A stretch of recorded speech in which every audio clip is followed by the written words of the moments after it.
আসসালামু আলাইকুম ওয়া রাহমাতুল্লাহি ওয়া বারাকাতুহু। আলহামদুলিল্লাহ ওয়া সলাতু ওয়াস সালামু আলা রাসূলিল্লাহ ওয়া আলা আলিহি ওয়া আসহাবিহি আজমাইন, আম্মা বা'দ। আমরা আল্লাহ তাআলার কাছে দোয়া করি, আল্লাহ তাআলা আমাদেরকে আজকের মাহফিলটা আল্লাহ তাআলা রেজামন্দি অনুযায়ী আল্লাহ যাতে সন্তুষ্ট হন সেই মতো সমাপ্ত করার তৌফিক দান করুন, আমিন। এই প্রচণ্ড গরম আমাদের দেশের জন্য খুবই ভয়াবহ গরম, সব দেশের জন্যই।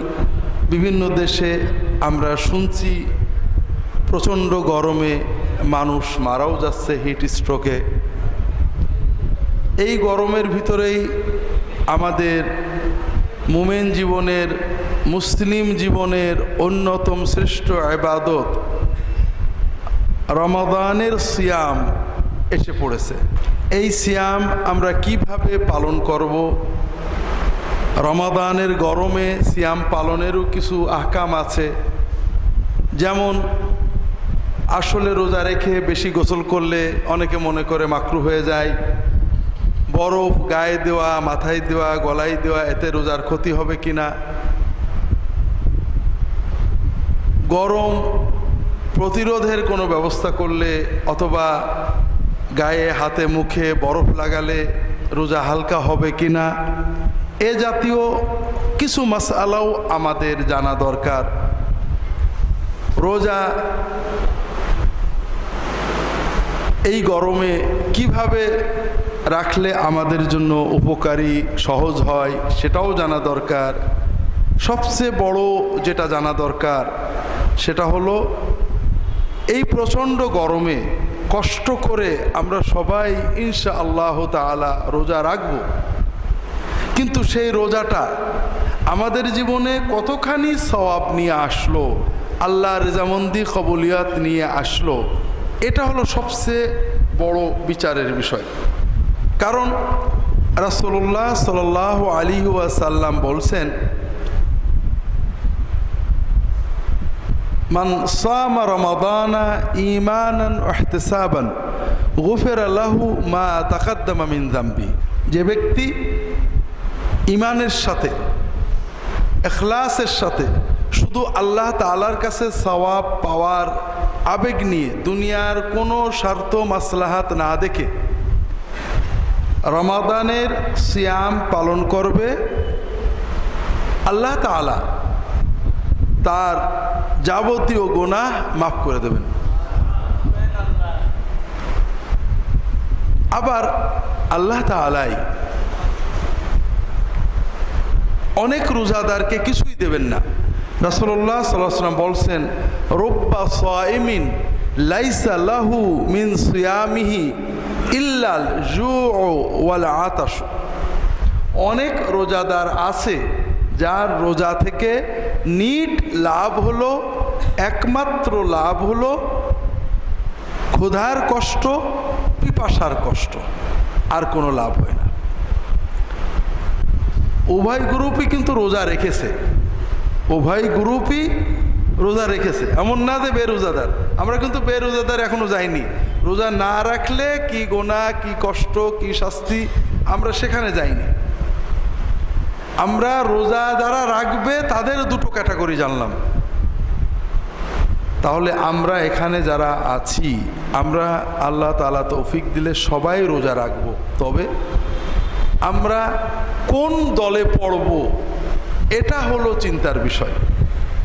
আমরা যদি প্রথম দলে পড়ি, আলহামদুলিল্লাহ, আমাদের গুনাহগুলো মাফ হবে।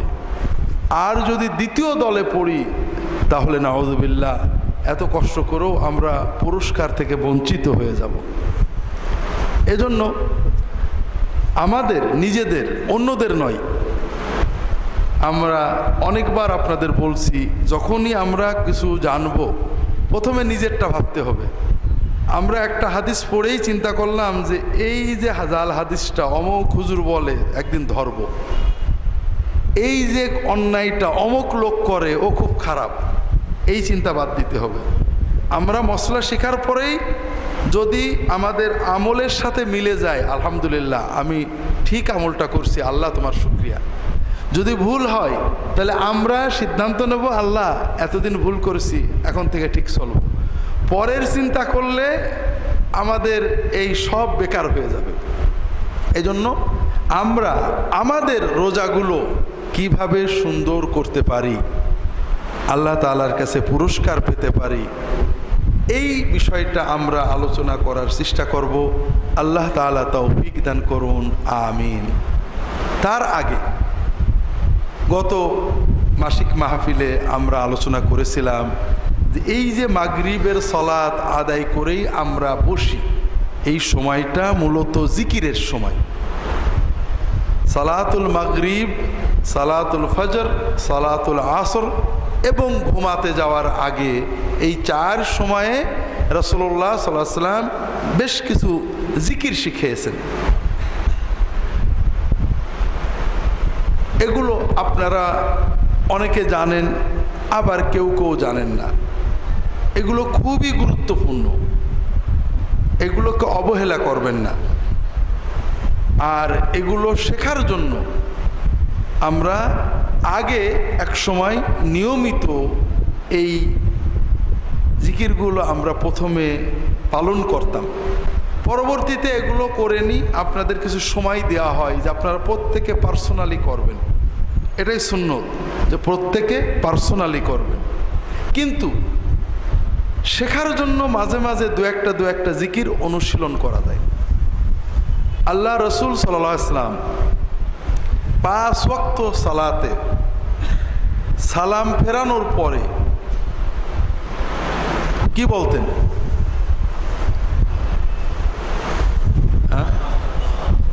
হ্যাঁ, মাশাআল্লাহ, এই তো অনেকেই জানা মানুষ আছেন। সালাম ফেরানোর পরেই তিনি 3 বার বলতেন আস্তাগফিরুল্লাহ, আস্তাগফিরুল্লাহ, আস্তাগফিরুল্লাহ। তার মানে আমি আল্লাহ তাআলার কাছে গুনার জন্য ক্ষমা চাচ্ছি, আমি আল্লাহ তাআলার কাছে গুনার জন্য ক্ষমা চাচ্ছি, আমি আল্লাহর কাছে গুনার জন্য ক্ষমা চাচ্ছি। এখন বাঙালি একটা সহজ হিসাব আমাদের আছে যে নামাজ পড়ে কি গুনাহ করলাম নাকি, যে নামাজের সালাম ফিরিয়ে আগে মাপ চাইলাম। একজন বাড়িতে ঢুকে দেখে যে তার স্ত্রী খুব কাঁদছে, আল্লাহ আমার গুনাহগাতা মাফ করে দাও, খুব কাঁদছে। তখন ওর মনে সন্দেহ হয়েছে, নিশ্চয় স্ত্রী কোনো অন্যায় করেছে আজকে, নিলে এত কাঁদবে কে, ধরে বউয়ের মাস শুরু করে দিয়েছে। আসলে বিষয়টা এরকম নয়। বিষয়টা হলো ছোট্ট বাচ্চা, তার মনে কিছু চাওয়ার আছে। যখন মাকে হাসি খুশি দেখে তখন সবচেয়ে জরুরি চাওয়াটা আগে চাই, মা আমার এটা লাগবে। আমরা যখন কোনো নেক আমল করি, বিশেষ করে সালাত আদায় করি, সালাতের ভিতরে আমরা যতটুকু আল্লাহর জিকির করি, প্রথমে যাই মনটা ছটফট থাক, শেষ দিকে এসে কিছুটা আল্লাহর কথা মনে এসে যায়। এই যে এত সুন্দর আমল আল্লাহকে খুশি করার জন্য করলাম, সালাম যখন ফেরাই তখন আল্লাহ আমাদের দোয়া শোনার জন্য প্রস্তুত থাকেন যে বান্দা কি চাও দিয়ে দেব। আর আমি কি চাবো? সবচেয়ে আগে আমার কি চাওয়া আছে? আমার সবচেয়ে আগের চাওয়া হলো মাফ চাওয়া, যে আল্লাহ আজীবন অনেক গুনাহ করেছি, আল্লাহ আমাকে মাফ করে দাও। আমাদের আল্লাহর কাছে অনেক কিছু চাওয়া আছে, ক্ষমা, রহমত, দয়া, টাকা পয়সা, অনেক জিনিস আমাদের আল্লাহ তাআলার কাছে চাওয়ার আছে। কিন্তু আসল হলো মাপ। যেমন মা রাগ করে আছে, মার মনটা যখন ভালো হয়ে যায় বাকিগুলো সব সহজ। আল্লাহ যখন বান্দার গুনাহ মাফ করে দেয়, বাকি রহমত, বরকত, উন্নতি যা আছে ওটা অটোমেটিক এসে যায়। কারণ আল্লাহ এবং বান্দার মাঝখানে বাধা হয়ে দাঁড়ায় আমাদের গুনাহগুলো। যখনই আল্লাহ গুনাহগুলো মাফ করে দিলেন তখন তো বাকি আর কোনো বাধা থাকলো না। এই জন্য মুমিনের কাজ হলো, আমি নামাজটা পড়েছি, নামাজের ভিতরেও আমি মাফ চাইছি, আল্লাহুম্মা ইন্নী যালামতু নাফসি যুলমান কাসীরান, মাফ চাইছি। সালাম ফিরিয়ে এখন প্রথম কথা আল্লাহ আর কিছু দাও না দাও, এই নামাজের উসিলায় আমার সব গুনাহ মাফ করে দাও। আর গুনাহ মাফ করা মানে সব এসে গেল, বাকিগুলো অটোমেটিক এসে যাবে। এজন্য রাসূলুল্লাহ সাল্লাল্লাহু আলাইহি ওয়াসাল্লাম নামাজের সালাম ফেরানোর পরে প্রথম যে কথাটা বলতেন 3 বার আস্তাগফিরুল্লাহ বলতেন। এরপরে বিভিন্ন হাদিস থেকে জানা যায় রাসূলুল্লাহ সাল্লাল্লাহু আলাইহি ওয়াসাল্লাম সালাতের সালাম ফেরানোর পরে কি বলতেন? আল্লাহুম্মা আনতাস সালাম ওয়া মিনকাস সালাম তাবারাকতা ইয়া যাল জালালি ওয়াল ইকরাম। এইটা বলা 3 বার আস্তাগফিরুল্লাহ আল্লাহুম্মা আনতাস সালাম প্রত্যেকেরই সুন্নত। নামাজের সালাম ফিরালে আমরা প্রত্যেকেই মুখে উচ্চারণ করে মৃদু শব্দে বা মনে মনে এটা বলবো প্রত্যেক সালাতেই, শুধু মাগরিব নয়, 5 ওয়াক্ত সালাতের পরে নারী পুরুষ সবাই প্রথমেই 3 বার আস্তাগফিরুল্লাহ বলবো, এরপরে আল্লাহুম্মা আনতাস সালাম ওয়া মিনকাস সালাম তাবারাকতা ইয়া যাল জালালি ওয়াল ইকরাম, এইটা বলবো। এরপরে রাসূলুল্লাহ সাল্লাল্লাহু আলাইহি ওয়াসাল্লাম অনেক দোয়া জিকির আমাদের শিখিয়েছেন। তার ভিতরে আল্লাহ তাআলার তাসবিহ সুবহানাল্লাহ 33 বার, আলহামদুলিল্লাহ 33 বার, আল্লাহু আকবার 33 বার অথবা 34 বার।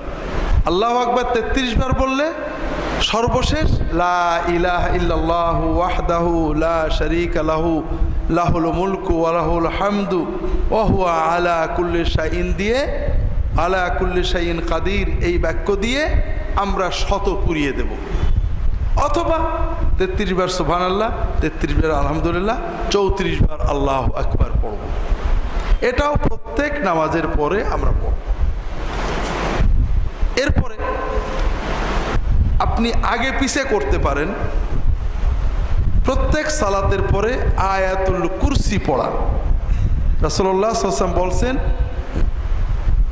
মান ক্বারা আয়াতুল কুরসি দুবুরা কুল্লি সালাতিন মাকতুবা লাম ইয়ামনাহু মিন দুখুলিল জান্নাতি ইল্লাল মাউতু আও কামা ক্বাল সাল্লাল্লাহু আলাইহি ওয়াসাল্লাম। যদি কেউ 5 ওয়াক্ত সালাতের সালাম ফিরানোর পরে আয়াতুল কুরসি পড়ে তাহলে তার জান্নাতে যাওয়ার পথে মৃত্যু ছাড়া আর কোনো বাধা থাকবে না।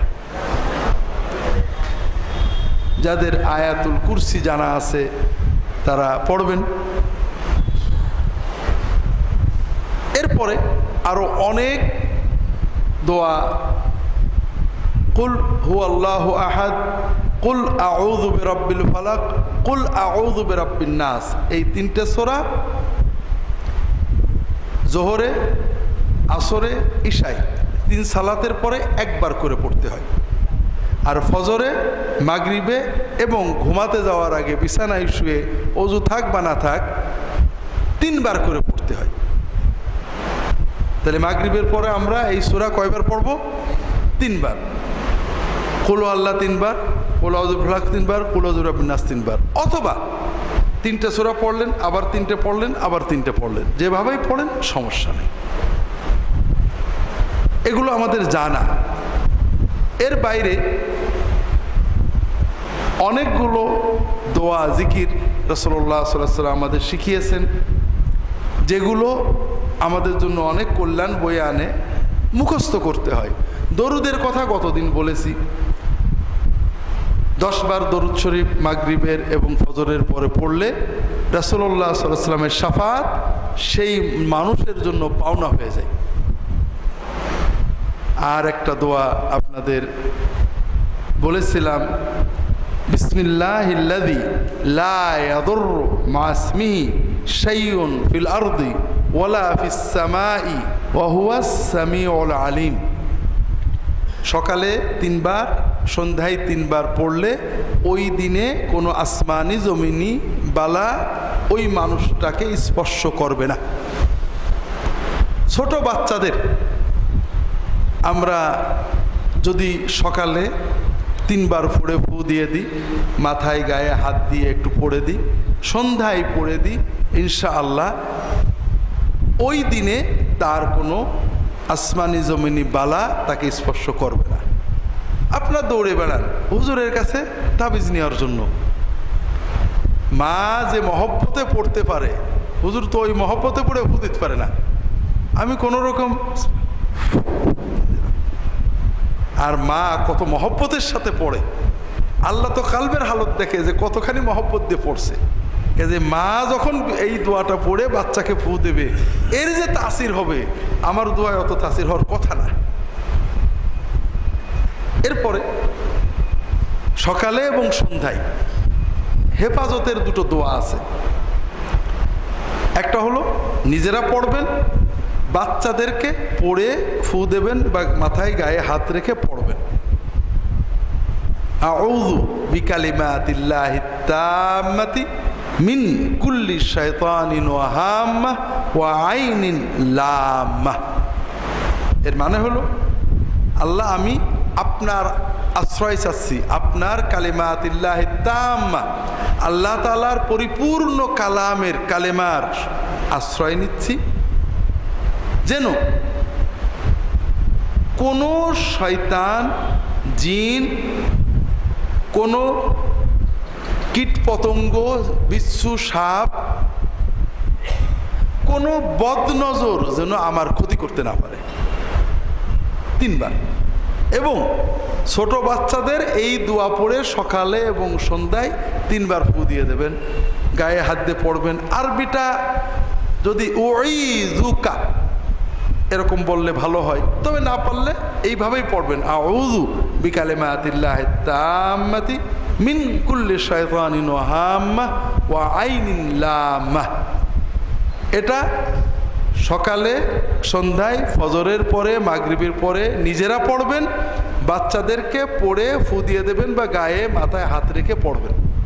বাচ্চাদের যখন ফু দেবেন তখন জোরে জোরে পড়বেন, যেন বাচ্চার কানেও কথাটা যায়। ফু দিতে পারেন অথবা গায়ে হাত দিয়ে পড়তে পারেন, সবই এক। সন্ধ্যার সময় না, রাত্রিবেলায় অনেকেই খারাপ স্বপ্ন দেখে, বাচ্চারা ভয় পায়। এর জন্য রাসূলুল্লাহ সাল্লাল্লাহু আলাইহি ওয়াসাল্লাম একটা ছোট্ট দোয়া শিখিয়েছেন, নিজেরা পড়বেন, যে বাচ্চারা পড়তে পারে না হাত দিয়ে ফু দিয়ে পড়ে দিয়ে দেবেন। আউযু বিকালিমাতিল্লাহিত তাম্মাতি মিন গাযাবিহি ওয়া ইকাবিহি ওয়া মিন শাররি ইবাদিহি ওয়া মিন হামাযাতিশ শায়াতিন ওয়া আন ইয়াহদুরুন। তো এগুলো আল্লাহর জিকির হবে, সওয়াব হবে, আবার আমাদের দুনিয়ার হেফাজতও হবে। এদিকে খেয়াল রেখে সকাল সন্ধ্যার ওজিফাগুলো আপনারা করবেন, মন দিয়ে করবেন। আগামী মাসিক মাহফিলে আমরা আরও নতুন কিছু দোয়া মশকরার পালন করার চেষ্টা করব। আল্লাহ তাআলা তৌফিক দান করুন, আমিন। আমাদের সামনে রমাদান আসছে। যে কোনো এবাদত পালনের আগে এবাদত বিষয়ে আল্লাহ এবং তার রাসূল সাল্লাল্লাহু আলাইহি ওয়াসাল্লাম যে সওয়াবের কথা বলেছেন, এগুলো মনে রাখলে এবাদতে মজা হয়। যেমন রোজার অনেক মর্যাদার কথা বিভিন্ন সহিহ হাদিসে আসছে। একটা হাদিস আমরা সংক্ষেপে আলোচনা করি। রাসূলুল্লাহ সাল্লাল্লাহু আলাইহি ওয়াসাল্লাম বলছেন,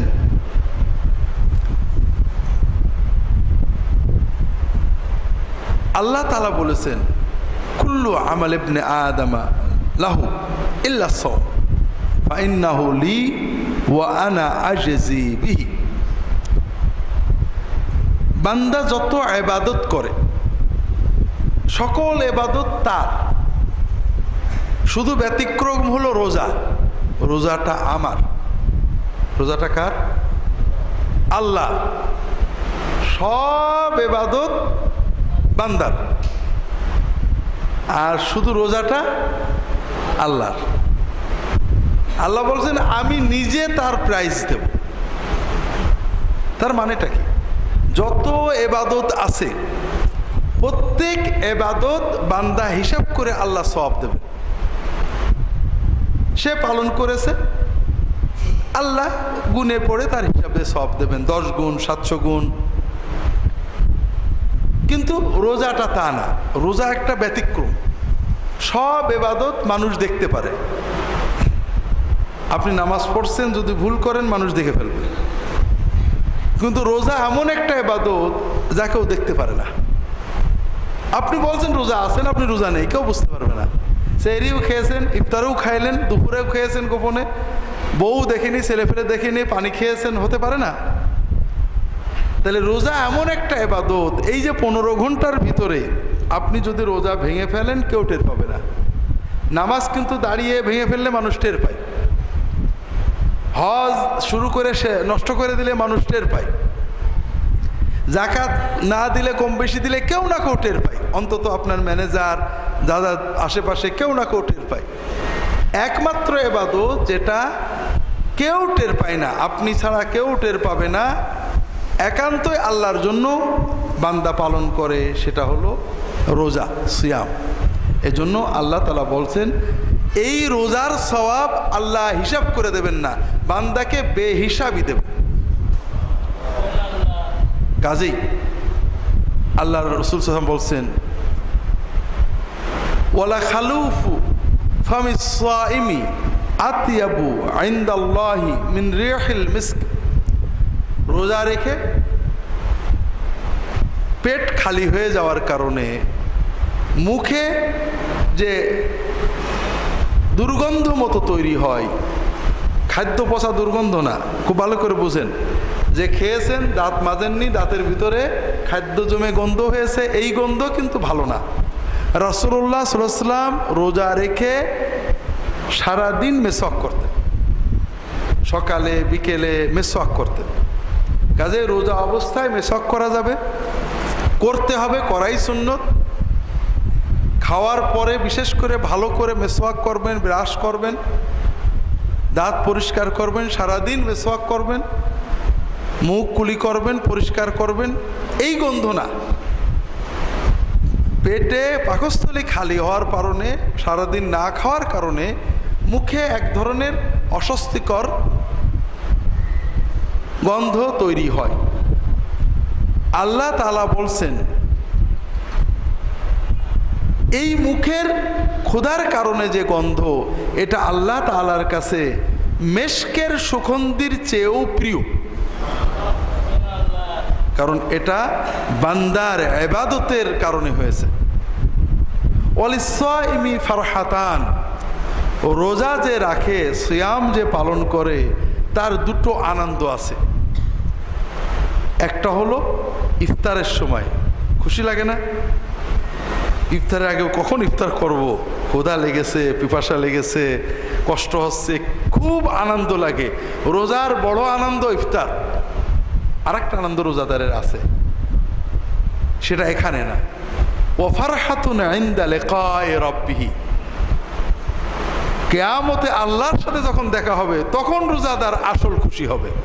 এত পুরস্কার, এত মজা, এত আনন্দ আল্লাহ রোজাদারের জন্য রেখে দিয়েছেন যে আসল আনন্দ এই ইফতারে যেমন মজা লাগছে, এর চেয়ে বহু গুণ, শতগুণ, কোটি গুণ মজা আল্লাহর সাথে যখন এই রোজাদার বান্দার সাক্ষাৎ হবে তখন এই আনন্দটা সে পাবে।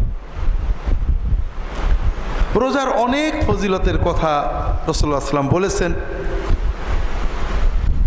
নফল ফরজ সব রোজাই গুরুত্বপূর্ণ, তবে এই রোজার ফজিলত পাওয়ার জন্য একটু সচেতন হতে হবে। তাই এই হাদিসে রাসূলুল্লাহ সাল্লাল্লাহু আলাইহি ওয়াসাল্লাম এর পরে বলছেন আস-সাওমু জুন্নাহ ওয়াস-সাওমু জুন্নাহ, রোজা হলো ঢাল, পাপ থেকে ঢাল। ঢাল ফুটো করো না, তাহলে তীর লেগে যাবে। সেটা কেমন?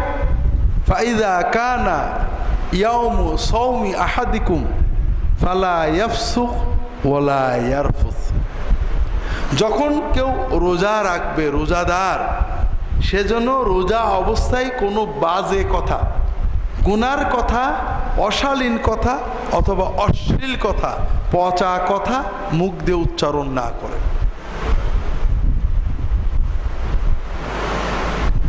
অশালীন কথা, কর্কশ কথা, গালি দেওয়ার কথা, বাপমা তুলে কথা, অথবা এমন কথা, স্ল্যাং কথা যেগুলো আমরা সমাজে বলি, অমকের পুত, তমকের পুত, এই সব কথা,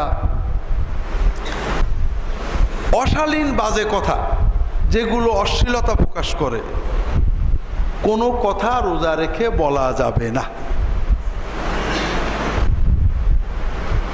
রাসূলুল্লাহ সাল্লাল্লাহু আলাইহি ওয়াসাল্লাম এত কথা বাদ দিয়ে এই কথা বললেন কেন? কারণ যারা দিনদার মুসলমান তারা সাধারণত কেউ মানুষ খুন করে বেড়ায় না, কেউ মানুষের মাথায় লাঠি মারে না, চাঁদাবাজি করে না। আমরা যে গুনাহটা সবচেয়ে বেশি করি সেটা হলো জবানের গুনাহ। আমরা সবাই সকাল থেকে সন্ধ্যা পর্যন্ত যত গুনাহ করি তার 90% বা 95% কিন্তু জবান দিয়ে করি। ছেলে, স্ত্রী, প্রতিবেশী, কাজের মানুষ, বিভিন্ন মানুষের সাথে যে আমাদের ইন্টারাকশন হয়, তখন আমরা অনেক অশালীন কথা মুখ দিয়ে বলে ফেলি। আমরা বুঝিও না যে এগুলো গুনাহ, অথচ আল্লাহ রসুল সাল্লাল্লাহু আলাইহি ওয়াসাল্লাম বলেছেন, হাল ইয়াকুবুল মিনসানা আলা উজুহিহিম ফিন্নার ইল্লা হাসাইদু আলসিনাতিহিম। মানুষদেরকে জাহান্নামে ফেলবে, উপুড় করে জাহান্নামে ফেলবে, তার মূল কারণ হলো তার জবান। জবান জবান আল্লাহ তাআলা আমাদের জবানটা দিয়েছে। আমাদের অনেকগুলো অঙ্গ প্রত্যঙ্গ আছে, হাতের গুনাহ আছে, চোখের গুনাহ আছে, পায়ের গুনাহ আছে, কিন্তু সবচেয়ে বেশি গুনাহ করে আমরা কি দিয়ে? জবান দিয়ে। এটা আমরা বুঝি না। আমরা মনে করি আল্লাহ মেশিনটা বানিয়ে দিয়েছে, ট্যাক্সও লাগে না, ব্যাটারিও দেওয়া লাগে না, রিচার্জও করা লাগে না, মাশাআল্লাহ। বিশেষ করে বাঙালি, চায়ের দোকানে 100 কথা, বউর কাছে বসলে 500 কথা, দোকানে বসলে 300 কথা, কথা অটো বেরিয়ে যাচ্ছে। আর আল্লাহ বলছেন, ওমা ইয়ালফিযু মিন কাউলিন ইল্লা লাদাইহি রাকিবুন আতীদ। বান্দা প্রত্যেকটা কথা জবান দিয়ে ঠপাস করে বেরোয়, আল্লাহর ফেরেশতা ওটা লিখে ফেলে, একটা কথাও বাদ দেয় না। ওমা ইয়ালফিযু মিন কাউলিন, একটা সিঙ্গেল শব্দ বাক্য যদি সে বলে, তার যে ব্রাহারাদার, তার যে ওয়াচার তাকে সংরক্ষণ করছে, সে ওটা লিখে ফেলে। কাজেই এজন্য আল্লাহ রসুল সাল্লাল্লাহু আলাইহি ওয়াসাল্লাম আমভাবে বলেছেন, সাধারণভাবে বলেছেন, মান কানা ইউমিনু বিল্লাহি ওয়াল ইয়াউমিল আখির ফালইয়াকুল খায়রান আও লিয়াসমুত। যদি তোমার আল্লাহর উপরে আর আখিরাতের উপর ঈমান থাকে, তাহলে কথা মুখ দিয়ে বের করলে ভালো কথা বের করবা, নইলে তালা মেরে থোবা, চুপ করতে থাকবা। আল্লাহ রসুল সাল্লাল্লাহু আলাইহি ওয়াসাল্লাম অন্য হাদিসে বলছেন, মিন হুসনি ইসলামিল মারই তারকুহু মা লা ইয়ানি। আপনি যদি ভালো মুসলমান হতে চান, তাহলে যেটা আপনার জন্য প্রয়োজন না ওইটা বাদ দেবেন। আপনি দোকানে বসে আছেন, রাজনীতির কথা হচ্ছে, আবহাওয়ার কথা হচ্ছে, আমেরিকার কথা হচ্ছে, দেখবেন আপনি কোনো অনুভূতি ছাড়াই অংশ নিয়ে ফেলেছেন, কথা আর আপনি চাপতে পারেননি, একটা বেরিয়ে গেছে। কিন্তু এই কথাটা বললে আপনার কতটুকু লাভ হবে, আপনার কি পরিমাণ সওয়াব পাবে, কথাটার দরকার আছে কিনা, দুনিয়া বা আখেরাতে এই কথার দ্বারা আপনি কোনো টাকা পয়সা বা সওয়াব অর্জন করবেন কিনা, আপনার স্বার্থ সংশ্লিষ্ট কিনা, এটা চিন্তা করেন না। এইটা হলো মা লা ইয়ানি, অপ্রয়োজনীয় কথা। কাজেই যেটা আমি কথা বলার আগে হিসাব করব, আমি হিসাব করি মাঝে মাঝে, সবসময় হিসাব করি না। গাড়িতে যখন আমরা যাই বিশ্ববিদ্যালয়ে, আমাদের বন্ধুরা গল্প করে, তো আমি গল্প করি, মাঝে মাঝে আমি হিসাব করি যে আমি 9টার সময় গাড়িতে চড়ছি, 9:30 বা 9:40 গাড়ির থেকে নামছি বিশ্ববিদ্যালয়ে। এই 30-40 মিনিটের ভিতরে কয়েক হাজার কথা বলছি, একটাও দরকার ছিল না, একটা কথা উঠলো হয়তো রাজনীতি নিয়ে, পট করে একটা মন্তব্য করলাম। একটা কথা উঠলো হয়তো আবহাওয়া নিয়ে, একটা মন্তব্য করলাম। একটা কথা উঠলো সৌদি আরব নিয়ে, ইয়ামান নিয়ে, আইসিস নিয়ে, একটা মন্তব্য করে দিলাম। তার সাথে আরেকজন একটা মন্তব্য করলো, অথবা আমাদের ব্যক্তিগত হাসি তামাশা, একজনকে একটা খুঁচা মারলাম, আরেকজন একটা খুঁচা মারলো। এইভাবে যতগুলো কথা বললাম, দেখা গেল এই 40 মিনিটে হয়তো প্রায় 400টা শব্দ আমার মুখ দিয়ে বেরিয়েছে মিনিমাম। এবং এই শব্দগুলোর একটা দ্বারা আমার কোনো সওয়াব হয়নি, বরং কিছু গুনাহ হয়েছে। আমি যদি এই সময়টা চুপ থাকতাম, কোনো সমস্যা হতো না, আমাকে কেউ খারাপ বলতো না, আমি নিরাপদে থাকতাম, রিল্যাক্স, ব্রেনটা রিল্যাক্স থাকতো। আর যদি এর বদলে আমি এই 40 মিনিট জিকির করতাম, তাহলে কয়েক হাজার সুবহানাল্লাহ অথবা কয়েকশো দরুদ পড়তে পারতাম। কিন্তু হয় না, কথা শুনতে শুনতে দেখা গেলো ফস করে একটা কথা মুখ দিয়ে বেরিয়ে গেল। যখন এইটা আপনি কন্ট্রোল করতে পারবেন, তখন আপনি ভালো মুসলমান হয়ে যাবেন। মিন হুসনি ইসলামিল মারই তারকুহু মা লা ইয়ানি। চুপ করার অভ্যাস করেন, প্র্যাকটিস করেন যে আল্লাহ এই কথা শুরু হয়েছে, আমি বসেও থাকবো, কথা একটা বলবো না, ভিতর থেকে বেরোচ্ছে, এইটা বলি। এটা একটা বড় প্র্যাকটিস। বিশ্বাস করেন, আপনি যখন আপনার জবানকে কন্ট্রোল করতে পারবেন, আপনি শুধু আখিরাত না, দুনিয়াতেও সফল হবেন। কারণ আমাদের দুনিয়ার যত ঝঞ্ঝাট এখান থেকে আসে।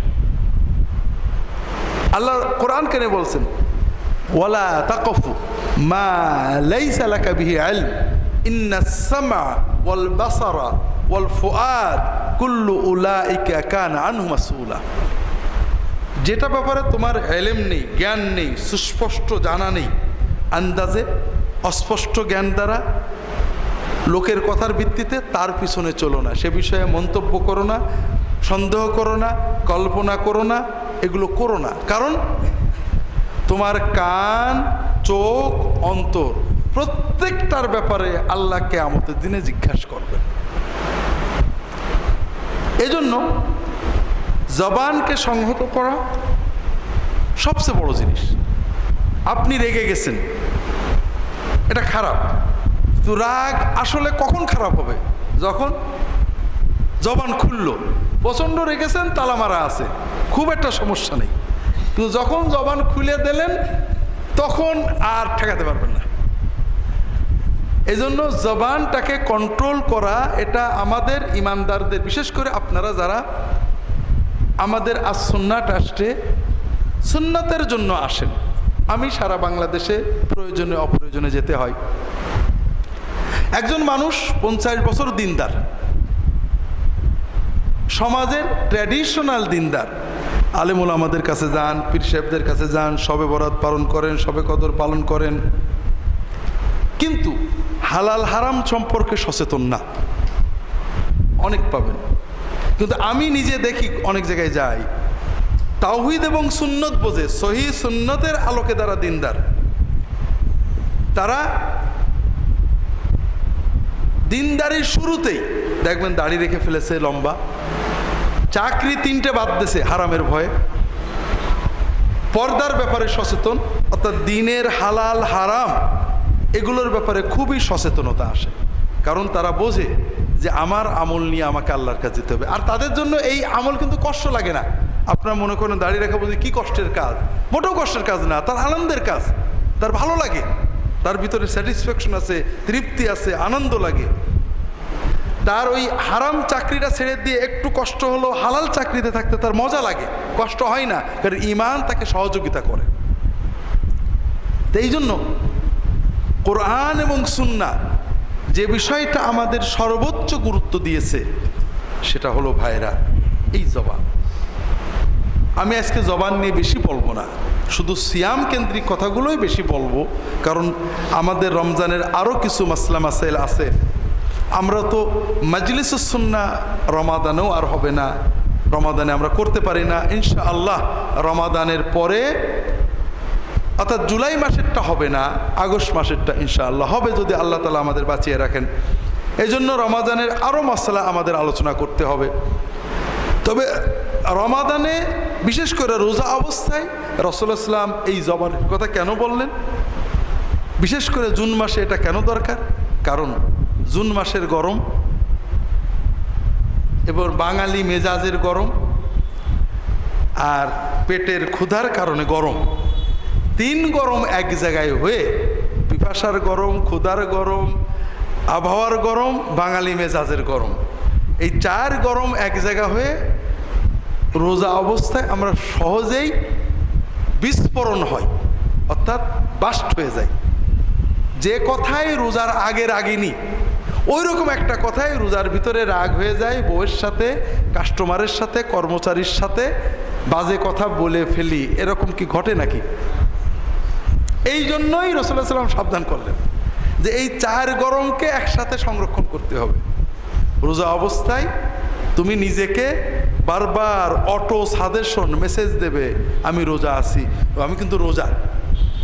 প্রচণ্ড পিপাসায় তুমি পানি খাওনি, কারণ তোমার কাল মেসেজ নিচ্ছে রোজা, রোজা আছি, খাওয়া যাবে না। প্রচণ্ড ক্ষুধায়ও তুমি খাবার খাওনি, কারণ তোমার অন্তর মেসেজ নিচ্ছে তুমি রোজাদার, খেতে পারবে না। ঠিক এই কন্টিনিউয়াস মেসেজটা আপনাকে দিতে হবে, আমি রাখতে পারবো না, আমি তো রোজা। আল্লাহ রাসূল সাল্লাল্লাহু আলাইহি ওয়াসাল্লামের জন্য বলছেন, ফাইন সাবাহু আহাদুন আও কাতালাহু, যদি কেউ তোমাকে, কোনো রোজাদারকে গালি দেয়, আপনি রাখবেন না, রাগেননি, কিন্তু গায়ে পড়ে আপনাকে রাগিয়ে দিয়েছে, বাজে কথা বলেছে, গালি দিয়েছে, আও কাতালাহু, মারামারি করতে চলে এসে, ফালিয়াকুল ইন্নী ইমরুউন সায়েম, সেজন্য বলে যে আমি রোজা আছি। তার মানে আপনি নিজে তো রাখবেন নাই, কেউ যদি রিয়াকশনারি রাগ তৈরি করে আপনি তাও রাখবেন না। এই মানের রাগ কন্ট্রোল যদি আপনি করতে পারেন তাহলে আপনার রোজা সফল, রোজা ঢাল। আর না হলে ঢাল কিন্তু ফুটো হয়ে গেল, আর ঠেকাতে পারবে না। এই রোজা রেখে জবানের গুনাহগুলো আমরা বেশি করি, তার ভিতরে বাজে কথা, স্ল্যাং কথা, অশালীন কথা, বকা কথা যেটা আমরা বলি, আর একটা হলো গীবত করা। গীবত সবসময় হারাম, তবে রোজার সাথে তার একটা সম্পর্ক আছে। রোজা মানে কি?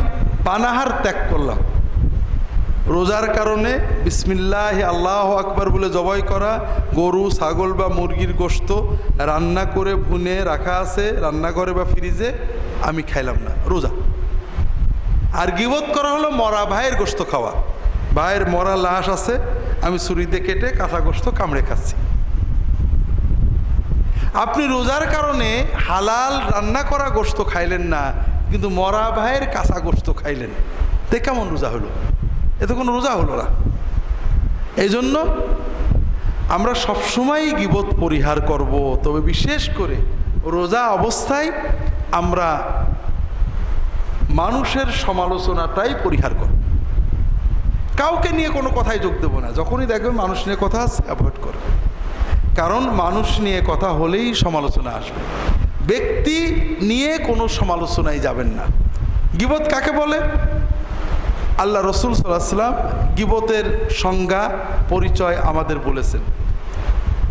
তিনি বলছেন, আতাদরুনা মাল গীবাহ, তোমরা কি জানো গীবত কি? সাহাবায়ে কেরাম বললেন, আল্লাহু ওয়া রাসূলুহু আ'লাম, আল্লাহ এবং তার রাসূল ভালো জানেন। রাসূলুল্লাহ সাল্লাল্লাহু আলাইহি ওয়াসাল্লাম বললেন, যিকরুকা আখাকা বিমা ইয়াকরাহু, তুমি তোমার ভাইয়ের গায়বাতে, অনুপস্থিতে এমন কথা বলবে যে কথাটা সে কষ্ট পাবে। তাহলে গীবত হওয়ার জন্য প্রথম শর্ত যে আপনি এমন কারোর অনুপস্থিতিতে বলবেন, এবং যে কথাটা তার কানে গেলে সে যদি জানে তার পিছনে এই কথাটা আপনি বলেছেন, তার মনটা আহত হবে, ব্যথা পাবে, কষ্ট পাবে। তাহলে গীবতের জন্য দুটো শর্ত পাইলাম, একটা হলো গায়বাতে, পিছনে, অনুপস্থিতিতে, আর একটা হলো যে কথাই সে কষ্ট পাবে। যে কথা কষ্ট পাবে না এরকম সমালোচনা গীবত না। সাহাবায়ে কেরাম প্রশ্ন করলেন, ইয়া রাসূলুল্লাহ আরাআইতা ইন কানা ফি আখি মা আকুল, ইয়া রাসূলুল্লাহ আমি যে কথাটা বললাম এটা যদি সত্য হয়, যেমন আমি বলছি আরে তো ও যে বদরাগী, ও যে অহংকারী, ওই লোকটা যে মানে সাজগোজে সাজতে গুজতেই তার ফিঙে রাজা, ওই তো খুব এরকম নাক ডেকে ঘুমায়, অথবা বউ পিটায়, অথবা মায়ের সাথে খারাপ আচরণ করে, অথবা অথবা অথবা অথবা একটা জিনিস বললাম, যদি সত্যই এটা হয়,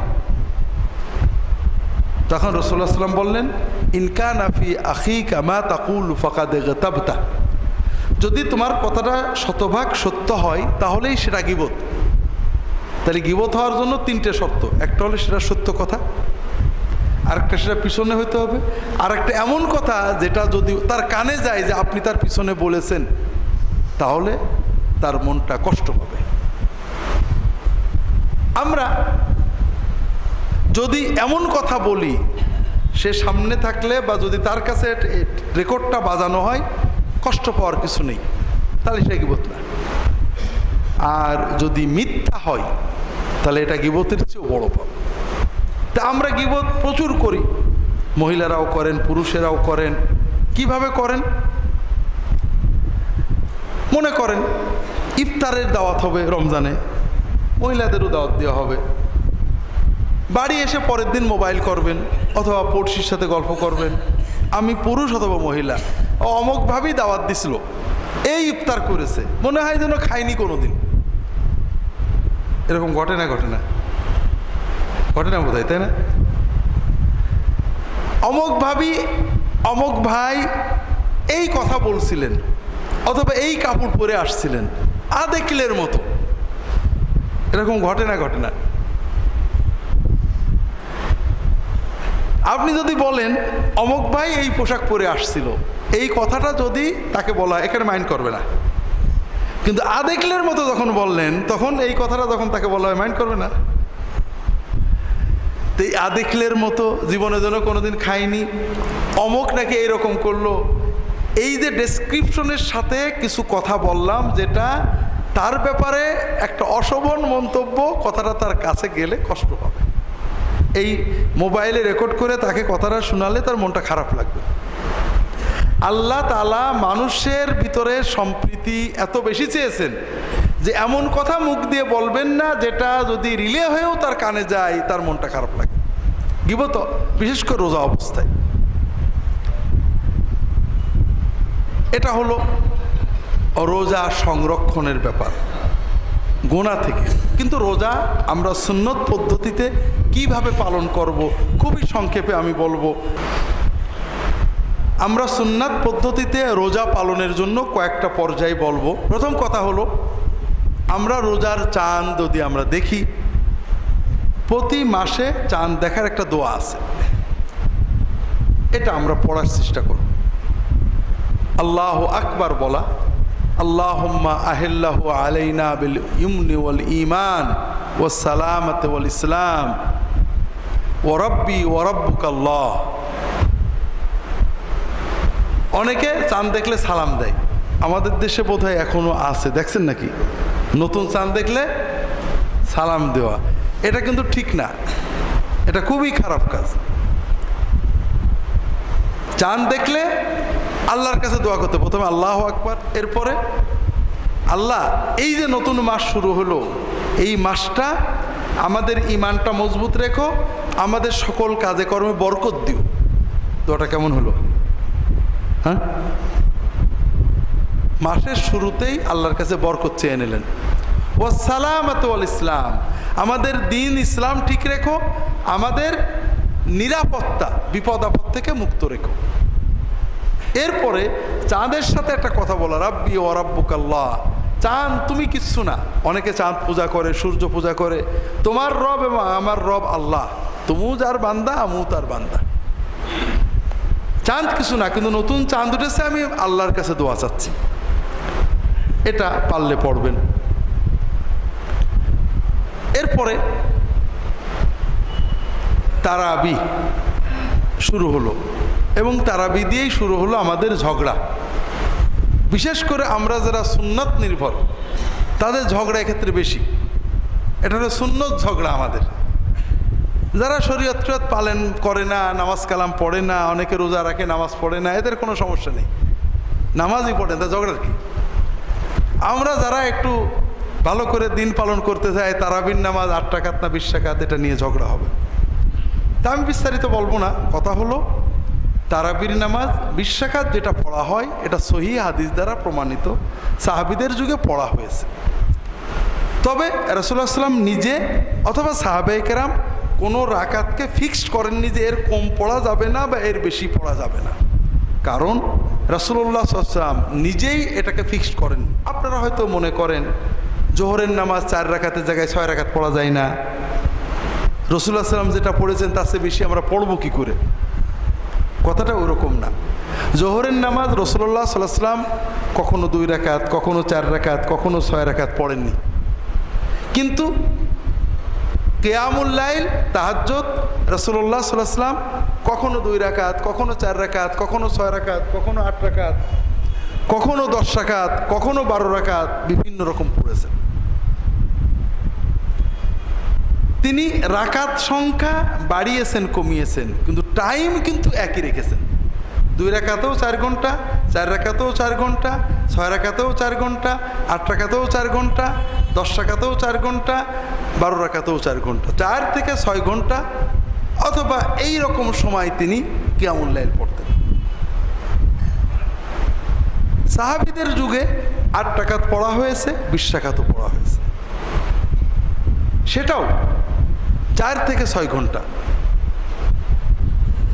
আমরা যারা 20 রাকাত পড়ি তারা 35-40 মিনিটে 20 রাকাত পড়ি। আর আজকে জুমার দিন নামাজ আমি বলছিলাম আমরা 40 মিনিটে 20 রাকাত পড়ে আমরা দাবি করি আমরা সাহাবীদের সুন্নত পালন করছি। এটা একটা আত্মপ্রবঞ্চনা। 8 রাকাত যারা পড়েন তারা আধা ঘন্টায় 8 রাকাত পড়ে দাবি করেন আমরা সহিহ হাদিস পালন করছি। এটাও আত্মপ্রবঞ্চনা, আর কিছু না। কথাটা হলো সাহাবায়ে কেরাম এবং মুসলিম উম্মার সকল আলেম, 4 মাযহাবের ইমামগণ, ইবনে তাইমিয়া, ইবনুল কাইয়িম, শাহ ওলিউল্লাহ মুহাদ্দিস, বড় বড় ইমাম আইম্মা সবাই বলেছেন যে এই রাকাত নিয়ে কোনো ঝগড়ার কিছু নেই। কিয়াম হলো আসল। যেখানে 20 রাকাত হয় 20 রাকাত পড়বেন। তবে আবারও আপনাদের বলি, যদিও জুমার সময় সামান্য কিছু বলা হয়েছে, কিয়ামুল লাইলের মূল মাকসাদ হলো কোরআন শোনা বা পড়া।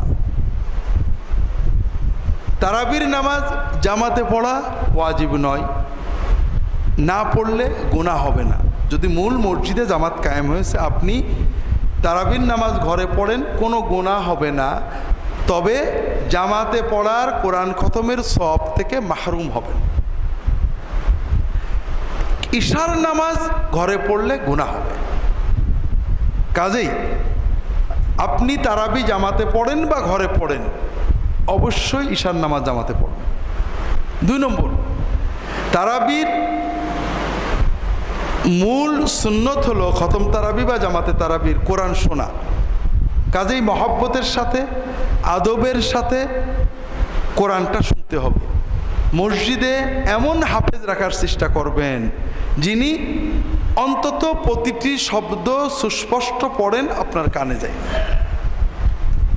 মুখের ভিতরে অর্ধেক রেখে পড়েন না। আপনি যখন পড়বেন আলহামদুলিল্লাহি রাব্বিল আলামিন আর রহমানির রহিম মালিকি ইয়াউমিদ্দিন, প্রত্যেকটা শব্দ তার মদ, গুন্না, ইখফা, ইজহার আপনার কানে গেল। পড়াওয়ালা যে সওয়াব পেয়েছেন, শোনাওয়ালাও সেই সওয়াব পেয়েছেন। কিন্তু আপনি পড়লেন আলহামদুলিল্লাহ মালিক ইয়াউমিদ্দিন, আপনি কি কি শুনেছেন? তেমন কিছু শোনেননি। আপনার পড়াওয়ালার যে পরিমাণ গুনাহ হয়েছে, শোনাওয়ালারও সেই পরিমাণই গুনাহ হয়েছে। কারণ আপনি যদি একটা আয়াত সুন্দর করে পড়তেন, তাহলে একটা আয়াত পরিপূর্ণ সওয়াব পেতেন। যেমন কুলিল্লাহুম্মা মালিকাল মুলকি তুতিল মুলকা মান তাশা ওয়া তানজিউল মুলকা মিম্মান তাশা আয়াতটা পুরো পড়লেন, রুকুতে চলে গেলেন, ওই একটা আয়াতে সওয়াব পাবেন। আপনি বললেন আলাইকুম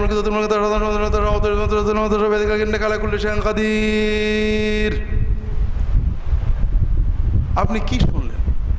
আপনি আসলে তেমন কিছু শোনেননি। এইরকম ভাবে পুরো কোরআন পড়লেও আপনার সওয়াব তো হবেই না, গুনাহ হবে। এজন্য আপনি যদি একান্তই না পারেন, বরং ইশার নামাজ বড় জামাতে পড়ে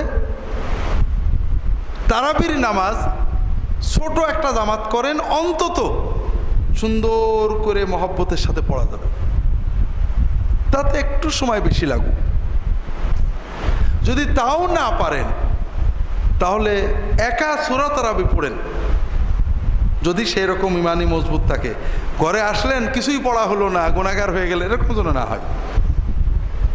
সর্ব অবস্থায় মসজিদে মসজিদে সবাই চেষ্টা করবেন হাফেজ সাহেবদেরকে সুযোগ দিতে ধীরে পড়ার।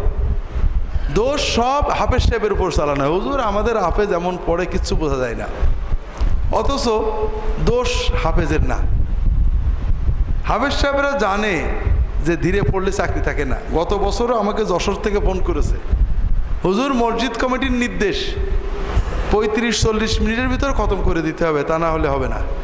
অত মশলা টসলা আমরা বুঝি না। অর্থাৎ ঈশা শেষ করে 20 রাকাত পড়তে হবে 30-35 সর্বোচ্চ 40 মিনিটে। এ যদি না পারেন তাহলে আপনি পান। আসলে মসজিদ কমিটি এই গুনাহ করে লাভটা কী পাবে? এই জন্য ভাইয়েরা আপনারা চেষ্টা করবেন তারাবিতে মহব্বতের সাথে কোরআন শোনা, মহব্বতের সাথে কোরআনটা পুরোটা শোনা। যদি না পারেন সূরা তারাবি পড়বেন মহব্বতের সাথে, রুকু সেজদাগুলো একটু দীর্ঘ করবেন, সেটাও ভালো। এমন কোরআন যদি পড়া হয় যে যেখানে আয়াত বাদ পড়ে যায়, আয়াতের এক শব্দ খানিকটা বাদ দিয়ে আরেকটা পড়ে, মাঝখানে 2-3টে বাক্য বাদ যাওয়াতে অর্থ বিকৃত হয়ে পরিবর্তন হয়ে যায়, কুফরি কালাম হয়ে যায়, তাহলে খুব কঠিন বিষয় হয়ে যাবে। তারাবি, আমরা আমাদের দেশে তারাবির দোয়া আছে, 4 রাকাত পরপর দোয়া আছে। এই দোয়াটা কোনো সুন্নত দোয়া না। তারাবি এখানে আমরা ফাঁকি দিই। তারাবি মানে বিশ্রাম। কেন বিশ্রাম? রাসূলুল্লাহ সাল্লাল্লাহু আলাইহি ওয়াসাল্লাম থেকে বিশ্রামের কোনো কথা হাদিস নেই। সাহাবীদের যুগে যখন জামাতে তারাবি হতো, বেশি সময় না, ঈশার পর থেকে সেহরি পর্যন্ত হতো। কয় ঘন্টা? 6 ঘন্টা মাত্র। কখনো কখনো হয়তো 3-4 ঘন্টাও হতো, 12টা-1টায় শেষ হয়ে যেত, এরকম পাওয়া যায়। তো মনে করেন যদি 4 ঘন্টা ধরে 8 রাকাত বা 20 রাকাত নামাজ পড়া হয়, তাহলে আপনার 4 রাকাত পড়তেই আপনার 1 ঘন্টার বেশি চলে যাবে। এই 1 ঘন্টার সময় দাঁড়িয়ে থাকলে স্বভাবতই পা এমনভাবে ব্যথা হয়ে যেত, ফুলে যেত, যে খানিকক্ষণ পা মেলে না বসে থাকলে দাঁড়ানো যেত না। এই জন্য প্রতি 4 রাকাত পরে 1-1.5 ঘন্টা পরে তারা একটু হাত পা শটান করে মেলে দিয়ে কিছুক্ষণ কায়ত হয়ে বসতেন। আমরা 4 রাকাত পড়তে কত ঘন্টা লাগে? হ্যাঁ, 10 মিনিট। হাত পা ব্যথা হয় নাকি? তা আমাদের এই তারবিহা বসাটাই তো একটা ফাঁকি, ধোঁকাবাজি। 2 নম্বর, এই বিশ্রামের সময় কোনো দোয়া খাস নেই। বিশ্রাম, আপনি কিছুই পড়বেন না, কোনো সমস্যা নেই, হাত পা নাড়িয়ে একটু পরবর্তী নামাজ যেন ভালোভাবে পড়া যায় সেই চেষ্টা।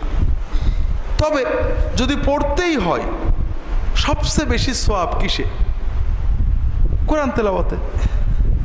আপনি কোরআন তেলাওয়াত করেন, মুখস্থ সূরাগুলো পড়েন, আল্লাহর জিকির করেন, সুবহানাল্লাহ, আলহামদুলিল্লাহ, লা ইলাহা ইল্লাল্লাহ, আল্লাহু আকবার, দরুদ শরীফ পড়েন, যতবার পারেন দরুদ শরীফ পড়েন। সুবহানাল মুলকি ওয়াল মালাকুতে যে দোয়াটা, এটা বড় অদ্ভুত দোয়া। হাদিস কোরআনে কোথাও এই দোয়াটাই নেই, তারাবির সাথে তো নেই, মূলেই এই দোয়াটা নেই। কথাগুলো খারাপ কিছু না, কোরআন হাদিসের বিভিন্ন শব্দ নিয়ে বানানো, যেমন মনে করেন রব্বানা আতিনা ফিদ দুনিয়া কোরআনের একটা দোয়া,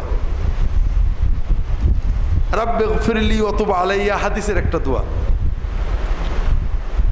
কোন দোয়া কুনুতের আল্লাহুম্মা ইন্না নাস্তাঈনুকা এটা কুনুতের দোয়া, আল্লাহুম্মা ইহদিনি ফিমান হাদাইত এটা কুনুতের দোয়া। কুনুতের দোয়া আপনি সেজদায় পড়তে পারেন, কুনুতের দোয়া আপনি তারাবিদের পড়লেন, অন্তত এক জায়গায় পাওয়া গেছে হাদিসে।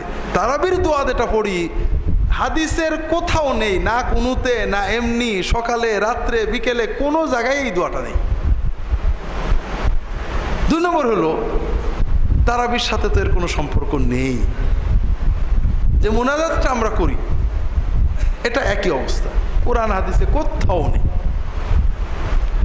এজন্য এই দোয়াগুলো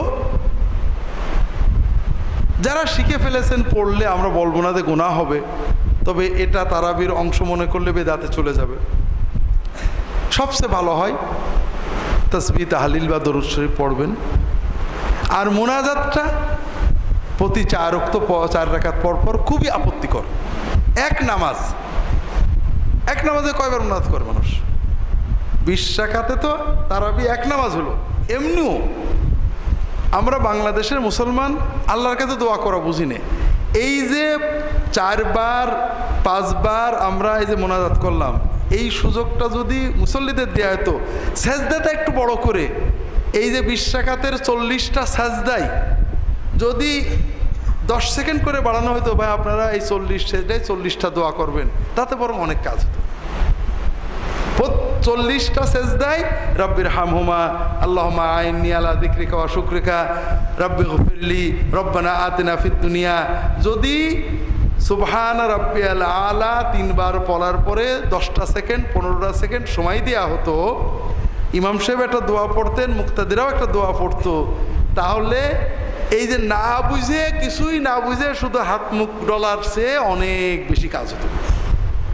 এবং কিয়ামুল লাইলের সুন্নত এইটে যে তুমি রুকু দীর্ঘ করো, সাজদা একটু লম্বা করো, আল্লাহর কাছে চেয়ে নাও।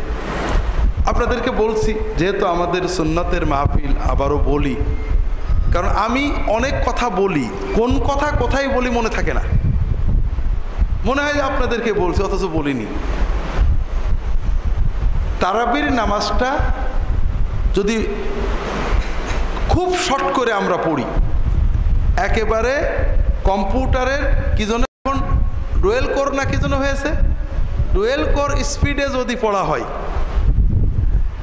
তাহলে 35 থেকে 40 মিনিট লাগবে, ঠিক না? আর যদি সুন্নত মতো মোটামুটি সুন্দর করে পড়া হয় তাহলে 1 ঘন্টা লাগবে। 20 মিনিটের কারণে আমরা নামাজটা নষ্ট করি। সৌদি আরবে অধিকাংশ মসজিদে 8 রাকাত তারাবি হয়, কোনো মসজিদে 20 রাকাত হয়। মক্কা শরীফে মসজিদে হারামে, মদিনা শরীফে মসজিদে নববীতে এবং আরও কিছু মসজিদে, অল্প মসজিদে 20 রাকাত হয়। আর বাকি সব মসজিদে কত হয়?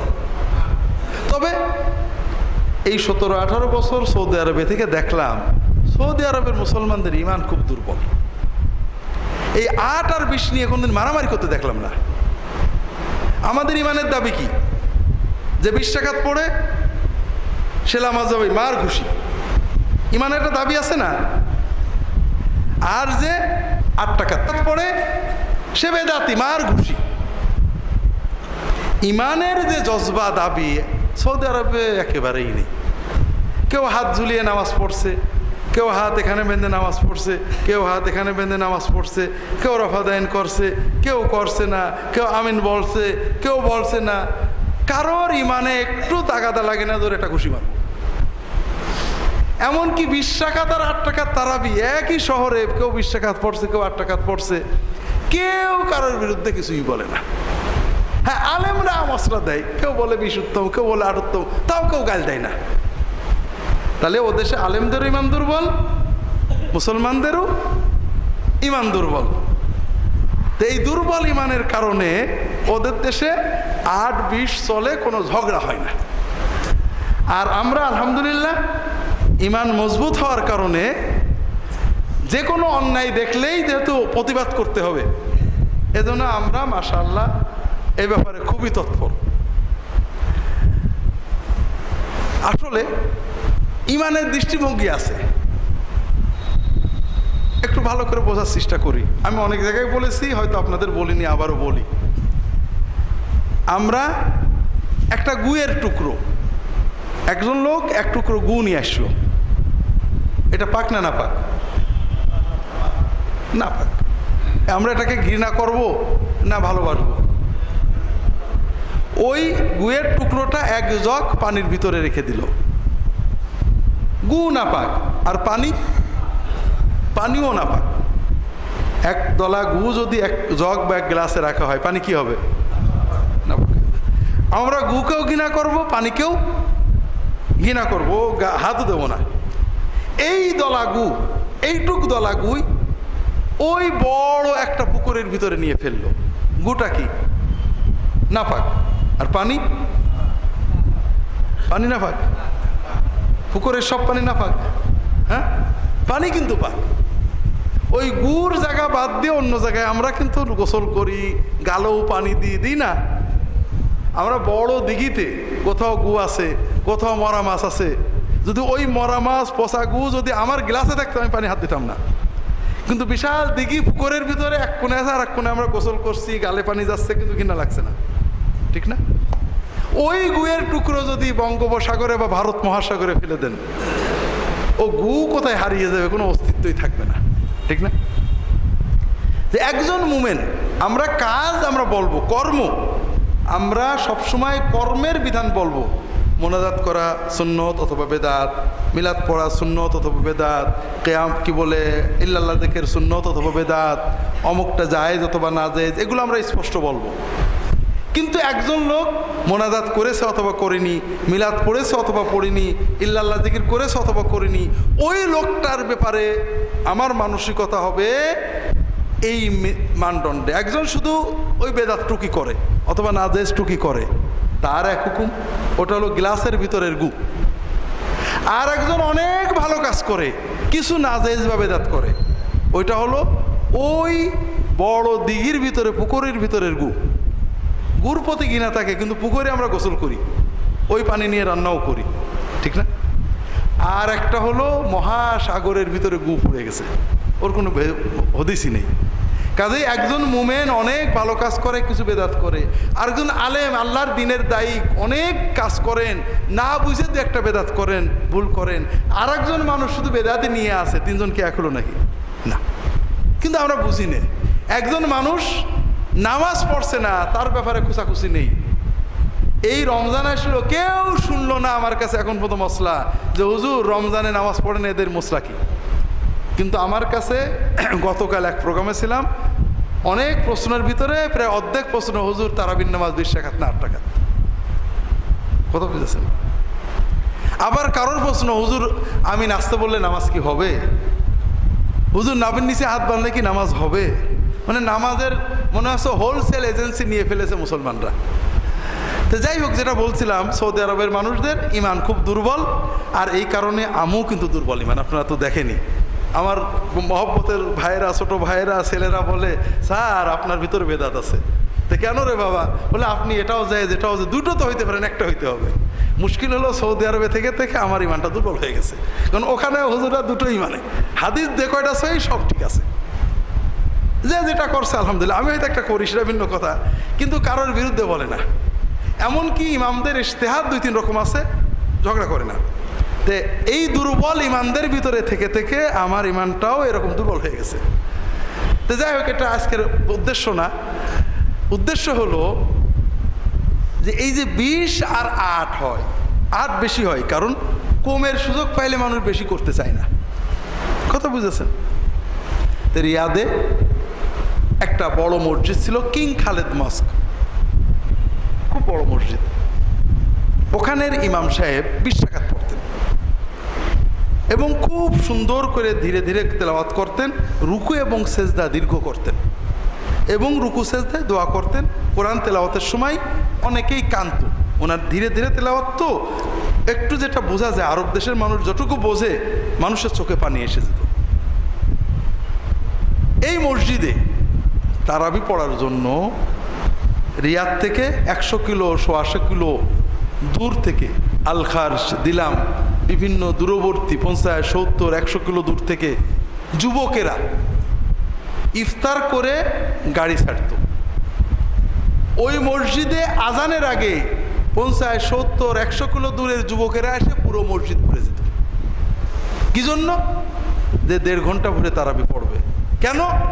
এই নামাজে দাঁড়িয়ে একটু চোখের পানি ফেলবে, সেজদায় যে একটু দোয়া করবে, কান্দে।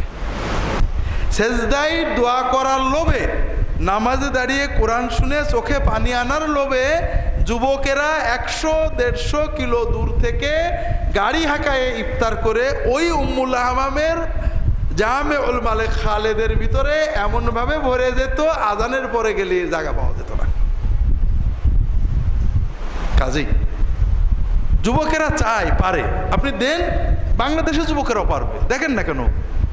কিন্তু আমরা তাদের সামনে দিতে পারছি না। তারাও নামাজে কাঁদতে চায়, তারাও সেজদায় দোয়া করতে চায়, কিন্তু আমরা পরিবেশ দিতে পারছি না। তো এই জন্য তারাবির যে দোয়া মোনাজাত, এটা মোটেও সুন্নত না। কোনোদিন রাসূলুল্লাহ সাল্লাল্লাহু আলাইহি ওয়াসাল্লাম করেননি, সাহাবীরা করেননি, আমাদের চার ইমাম শোনেইনি, কোনো ফিকহ কিতাবে নেই। শুধু শেষ যুগের 2-1টা ফিকহ কিতাবে আছে।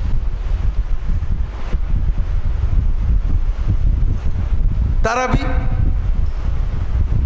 যখন জামাতে পড়বো আমরা বেতের পড়ে নেব, কারণ রাসূলুল্লাহ সাল্লাল্লাহু আলাইহি ওয়াসাল্লাম বলছেন, মান কামা মাআল ইমামি হাত্তা ইয়ানসারিফা কুতিবা লাহু বাকিয়াতুল লাইলাতিহি। যদি কেউ ইমামের সাথে কিয়ামুল লাইল বা তারাবির জামাত শেষ পর্যন্ত পড়ে, তাহলে বাকি সারা রাত তাহাজ্জুদ পড়ার সওয়াব তার আমলনামায় লেখা হয়ে যায়। কাজেই আমরা 20 রাকাত হলে 20 রাকাত পড়ে বেতের পড়ে একবারে যাব। তবে এর পরেও রাত্রে আমরা কিয়ামুল লাইল তাহাজ্জুদ পড়তে পারি, কোনো সমস্যা নেই। রমজানের শেষে 10 রাত সবচেয়ে গুরুত্বপূর্ণ, শবে কদরের রাত। আর এজন্যই আমরা বাংলাদেশের মুসলমান রোজাদার পুরুষ এবং নারীরা এই 10 রাতে সবচেয়ে গুনাহ করি। কোথায়? মাশাআল্লাহ, সচেতন। বড় কষ্টের ব্যাপার। রোজাদার মহিলারা, পুরুষেরা ঠিক শেষ 10 রাত, যে 10 রাত আল্লাহর রহমতের দরজা খোলা হয়েছে, শবে কদরের রাত, আমরা প্রায় পুরো 10টা রাতই মার্কেটে কাটাই। আমরা চেষ্টা করব কেনাকাটা আগে করতে, একটু কষ্ট হলেও দিনে করতে, এবং দিনে না হলে মাগরিব থেকে ঈশার ভিতরে করে নিতে। ঈশার পর থেকে বাকি রাত জন্য ইবাদতে কাটাই। একান্ত বাধ্য হলে যদি মেয়েরা মার্কেটে যেতে হয়, পর্দার সাথে যাবেন। তারপরও যে পাড়াপাড়ি হয়, বোরকা পরলেও পর্দা হয় না। এই জন্য কেনাকাটা থাকলে যদি মেয়েদের মার্কেটে যেতেই হয়, তাহলে রোজার প্রথম দিকে কেনাকাটা করে নেবেন, পর্দা সহ যাবেন, শালীনভাবে যাবেন, পুরুষের ভিড়ের ভিতরে যাবেন না। আর পুরুষেরাও যারা একান্ত ব্যবসায়ী, তাদের কথা ভিন্ন, তারা বাধ্য হয়ে দোকানে থাকবেন। তারা দোকান বন্ধ করে শেষ সাথে অন্তত তারাবি কিয়ামুল লাইল তাহাজ্জুদ পড়বেন। আর যারা পারবেন তারা ঈশার আগে সব হাজত ছেড়ে বাকি রাত 20 রাত থেকে 30 রাত পর্যন্ত পুরো রমাদান শেষ 10 রাত আপনারা প্রতি রাতেই তারাবি ছাড়াও কিছু নামাজ পড়বেন। শবে কদর মানে 27 না, শবে কদর মানে শেষ 10 রাত। এতেকাফ রাসূলুল্লাহ সাল্লাল্লাহু আলাইহি ওয়াসাল্লামের গুরুত্বপূর্ণ সুন্নত। আমাদের দেশে এতেকাফ এখন বিজনেস হয়ে গেছে। শোনো, একটা মসজিদে কেউ না রাখলে গুনাহ হবে, কাজে টাকা পয়সা দিয়ে এখন রেখে দাও। এতেকাফ ওই জন্য না, এতেকাফ হলো আল্লাহর সাথে বান্দার প্রেম, যে করবে সে পাবে। কাজেই আমরা সবাই চেষ্টা করব এতেকাফ করার, 10 দিন পুরো মসজিদে আল্লাহর ইবাদতে থাকার, দুনিয়ার সম্পর্ক কমিয়ে দেওয়ার। এতেকাফকারী ঘুমিয়ে থাকলেও এটা বড় ইবাদত। যদি না পারি, এতেকাফ করতে না পারি, অন্তত প্রতি রাতে কিছু অতিরিক্ত ইবাদত করব। ঈদুল ফিতরের চাঁদ দেখে তাকবীর বলবেন, দোয়া পড়বেন। ঈদুল ফিতরের রাত্রেও তাকবীর বলবেন, আল্লাহু আকবার, আল্লাহু আকবার, লা ইলাহা ইল্লাল্লাহ, আল্লাহু আকবার, আল্লাহু আকবার, ওয়ালিল্লাহিল হামদ। সকালে ঈদের নামাজ পর্যন্ত। ঈদুল ফিতর সকাল সকাল আদায় করা সুন্নত। বেলা ওঠার আধা ঘন্টা থেকে 1 ঘন্টার ভিতরে হয়ে যাওয়া উচিত। যদিও আমাদের দেশে বেলা হয়, তবে যে যেখানে আছেন আস্তে আস্তে সুন্নতের দিকে আসার চেষ্টা করবেন। সামাজিক বিভিন্ন কারণে একটা বদরুসুম হয়ে গিয়েছে। ঈদুল ফিতরের দিনে সকালে ফিতরা দিতে হয়, গরিবদের বাড়িতে খাবার পৌঁছানোর নিশ্চয়তা, এই জন্য রাসূলুল্লাহ একটু দেরি করতেন, সকালে কিছু খেয়ে যেতেন, 3-5টা খেজুর অথবা কিছু মিষ্টি অথবা কিছু খাবার খেয়ে ঈদের মাঠে যেতেন। ঈদের মাঠে রাসূলুল্লাহ সাল্লাল্লাহু আলাইহি ওয়াসাল্লাম প্রথমে সালাত আদায় করতেন। ঈদ আসলে আমাদের ঝগড়া আছে, 6 তাকবীর না 12 তাকবীর, 6-12 দুটোই সহি, কাজে ঝগড়া করবেন না। ঈদের পরে রাসূলুল্লাহ সাল্লাল্লাহু আলাইহি ওয়াসাল্লাম খুতবা দিতেন। আম খুতবা দেওয়ার পরে মেয়েদের ওখানে যে খাস খুতবা দিতেন। রাসূলুল্লাহ সাল্লাল্লাহু আলাইহি ওয়াসাল্লামের সময় মেয়েরা পিছনে জামাতে শরীক হতেন, রাসূলুল্লাহ উৎসাহ দিতেন। এরপরে মুসলমানরা যার যার বাড়িতে চলে যেতেন। এক পথে যাওয়া আর এক পথে ফেরা, এগুলো সুন্নত। দেখা সাক্ষাৎ, সালাম করা, কেমন আছেন দোয়া করা সুন্নত, মুসাফা করা সুন্নত। কোলাকুলি হলো যার সাথে অনেক দিন পরে দেখা তার সাথে, এটা সুন্নত, ঈদের সুন্নত না। কোলাকুলিটা ঈদের সুন্নত না। মোটামুটি সিয়াম এবং ঈদের ব্যাপারে মুখতাসার কথা। সুবহানাকা আল্লাহুম্মা বিহামদিকা আশহাদু আল্লা ইলাহা ইল্লা আনতা আস্তাগফিরুকা ওয়া আতুবু ইলাইক। আল্লাহুম্মা সাল্লি আলা মুহাম্মাদ ওয়া আলিহি।